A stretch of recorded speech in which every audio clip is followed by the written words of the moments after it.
기업 들려주는 남자.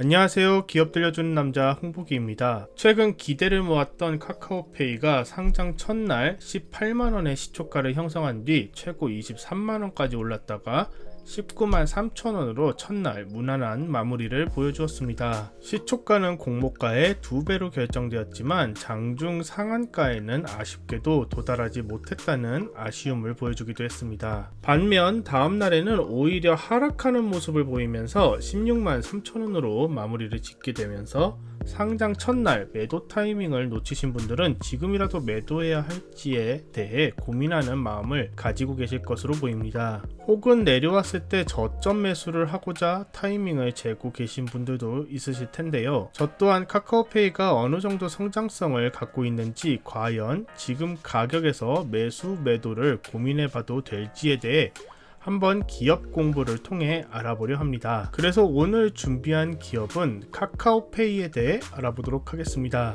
카카오페이는 2014년 국내 최초로 간편 결제 시스템을 도입하여 온라인 결제뿐 아니라 2018년 5월부터 QR 바코드를 이용해 오프라인에서도 자유롭게 결제할 수 있는 서비스를 완벽히 구축한 금융 플랫폼 기업입니다. 현재는 결제 서비스 사업을 넘어서 대출 비교 서비스, 펀드 가입, 카카오페이 플랫폼을 통한 보험 상품을 가입할 수 있는 서비스 등 증권 보험 관련 금융 서비스까지 확대하여 운영 중에 있습니다. 2020년 기준으로 카카오페이의 간편 결제 거래 금액은 약 12조 5천억 규모로 약 17%의 시장 점유율을 보유하고 있습니다. 카카오페이는 이미 카카오톡이라는 강력한 플랫폼에 직접 연계되어 운영되는 금융 플랫폼입니다. 카카오톡의 월간 활성 사용자 수는 국내 기준만 약 4,662만 명, 동남아시아 등 해외 시장까지 포함하면 약 5천만 명 정도가 활발하게 카톡을 이용하고 있는 초대형 플랫폼입니다. 카카오그룹은 이 카카오톡을 중심으로 다양한 서비스를 확대해 나가는 전략을 취하고 있는데 이미 광고, 커머스, 모빌리티 서비스, 게임 서비스, 콘텐츠 등 다방면으로 사업을 확대하여 시너지를 창출하고 있습니다. 여기서 파생된 카카오 커머스,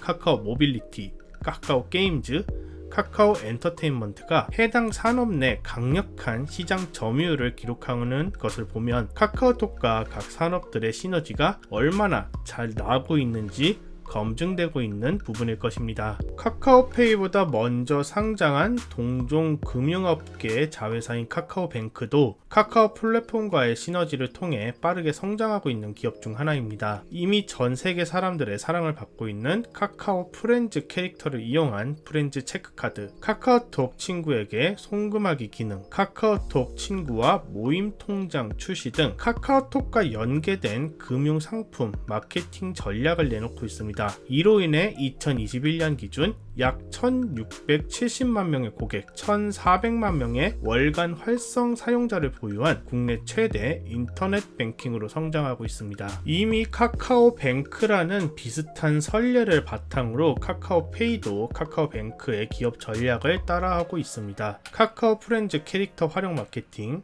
카카오톡 친구에게 송금, 카카오 커머스의 DB를 활용한 증권 보험 마케팅, 카카오뱅크와의 신용평가 모형 개발 등 다양한 카카오 계열사들과 시너지를 발생시키고 있습니다. 카카오페이의 자회사 카카오 증권도 똑같이 진행하고 있어 자회사 가치까지 같이 올라서고 있다는 점도 긍정적입니다. 즉 카카오라는 강력한 플랫폼과 협업하면서 카카오페이와 강력한 시너지를 현재 창출하고 있기에 안정적이고도 높은 실적을 챙겨갈 수 있다는 것입니다. 하지만 단지 카카오페이가 카카오톡에게만 의존하는 것은 아닙니다. 카카오페이의 매출을 보면 2019년 약 37%의 카카오 매출 비중에서 2021년 상반기 약 31%로 점점 축소되고 있습니다. 이는 카카오페이의 주력 사업인 간편결제 시장이 나날이 커지고 있기 때문입니다. 미래 사업성도 매우 밝다는 것을 증명합니다. 간편 결제는 지급 카드의 중요 정보를 모바일 기기에 미리 저장해두고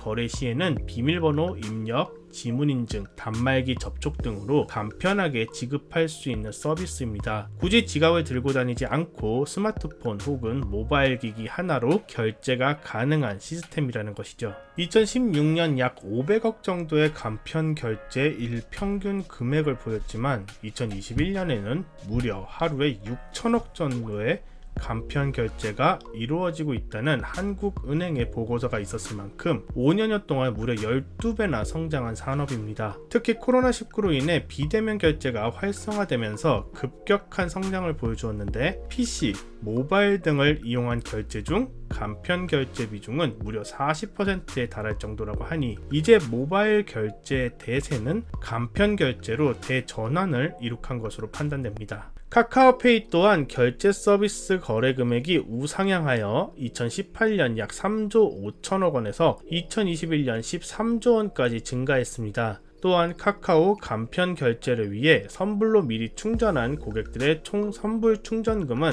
2021년 3월 기준 약 3,211억 규모에서 국내 스타벅스 선불 충전금을 2배 이상이나 제치고 1위에 올라서고 있습니다. 카카오의 경쟁사로 불리우는 네이버의 간편 결제 시스템인 네이버 파이낸셜, 네이버 간편 결제의 선불 충전금은 약 559억 수준으로 카카오페이의 5분의 1 수준입니다. 즉 간편 결제 부문에서는 아직 따라올 경쟁자가 없는 것입니다. 장기간 간편 결제의 성장이 이어질 수 있기 때문에 카카오페이가 리더의 역할로서 산업 성장에 가장 많은 수혜를 입을 것으로 판단됩니다. 카카오페이는 이미 시장 선도적인 지위를 구축한 간편 결제 사업 외에도 금융 서비스를 중심으로 새로운 매출 파이프라인을 구축하고 있어 미래의 카카오페이 성장성에도 긍정적입니다. 특히 보험 사업과 마이데이터 사업을 우선적으로 주력할 뜻을 보이고 있습니다. 이미 카카오페이는 법인보험 대리점인 인바이유를 인수하여 KP보험 서비스라는 자회사를 두고 있습니다. 타 보험사의 상품을 카카오페이 플랫폼으로 판매하는 사업을 현재 진행하고 있습니다. 거기에 더불어 아예 카카오페이에서 직접 보험 상품을 만들 수 있는 카카오 손해보험사를 설립하여 2021년 하반기 혹은 내년 초에 인가를 준비하고 있습니다. 카카오페이만의 보험 상품을 만들어 더욱 시너지를 높이고 보험 상품 마진을 높이겠다는 목표를 가지고 있습니다. 더불어 사용자의 금융 전체 현황을 통합적으로 조회할 수 있고 사용자의 금융 현황에 맞는 최적의 금융 상품을 제안할 수 있는 서비스인 마이데이터 사업도 적극적으로 도입하려고 준비 중에 있습니다. 이미 2020년 7월 마이데이터 본 허가를 획득하면서 착실하게 데이터 및 보안 프로그램 및 설비 등을 구축하고 있습니다. 카카오라는 초대형 플랫폼에서 연계될 수 있는 막대한 고객과 관련 빅데이터를 보유할 수 있게 된 것입니다. 통계에 보다 많은 사용자 금융 데이터를 접목할 가능성이 높아 정확한 금융 데이터, 통계, 미래 전망을 내놓을 수 있습니다. 많은 사람들을 분석한 금융 통계 데이터의 가치는 매우 비싸게 거래될 수 있는 무형 자산이라는 점에서 카카오페이의 가치는 점점 우상향할 것으로 보입니다. 다만 최근에 정부에서 카카오페이의 서비스에 대해 보다 엄중한 규제를 가하고 있는 점이 카카오페이의 기업 가치를 강하게 억누를 가능성이 높습니다. 금융위원회에서 핀테크 기업들의 온라인 연계 투자 상품 서비스에 대해 광고 대행이 아닌 중개 행위로 판단하였습니다. 이에 따라 카카오페이는 그동안 진행했던 금융 투자 상품의 비교 추천 서비스를 일단 중지하였습니다. 중개 행위로 판단될 시 카카오페이와 같은 핀테크 기업들은 금융상품 중개 관련 라이선스 획득이 필요하고 라이선스를 획득하더라도 금융상품이 핀테크 기업에서 직접 만든 것이 아니라 중개해서 판매한다는 것을 명확히 밝혀 주어야 됩니다. 카카오페이는 일단 자회사인 카카오페이 증권, KP보험 서비스 등에서 펀드, 보험 관련 라이선스를 보유하고 있고 대출의 경우는 대출 중개업 라이선스를 허가받은 상황입니다. 하지만 아직은 조심스러운 상황이라 중지한 서비스 출시를 좀 기다리고 있는 중인데요. 이 부분이 리스크로 작용할 수는 있지만 이 서비스는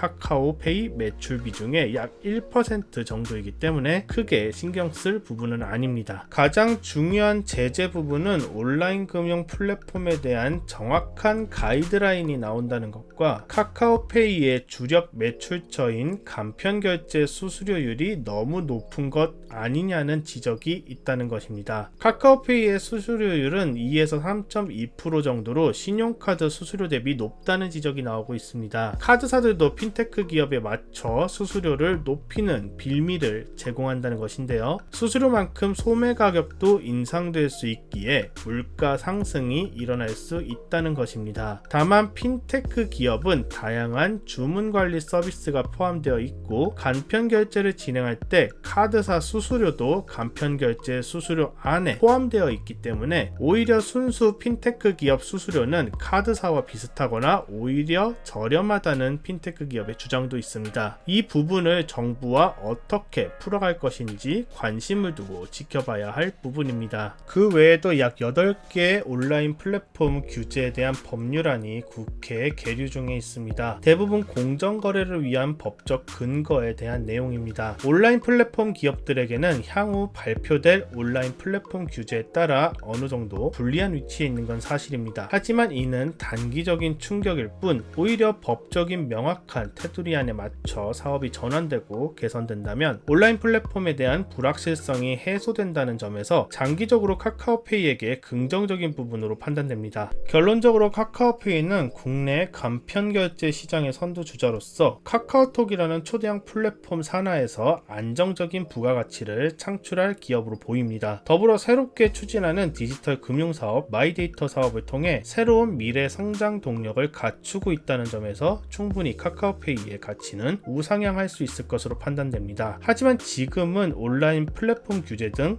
정부가 카카오페이에 대해 비협조적인 모습을 보여주고 있어 당분간은 리스크가 유지될 수 있어 불확실성과 우려가 공존할 수 있을 것입니다. 따라서 섣부른 관심보다는 장기적인 관점으로 변동성이 줄어들고 온라인 플랫폼의 규제가 명확한 가이드라인이 정해지는 시기에 맞춰 관심을 가져보신다면 좋은 결과를 얻으시지 않을까 판단됩니다. 네, 오늘 동영상은 여기서 마무리하도록 하겠습니다. 좋아요, 구독, 알람 설정 꼭 한 번씩 부탁드립니다. 다음 동영상에서도 더욱 알찬 정보로 여러분들을 찾아뵙도록 하겠습니다. 언제나 좋은 하루 되시고요. 안녕.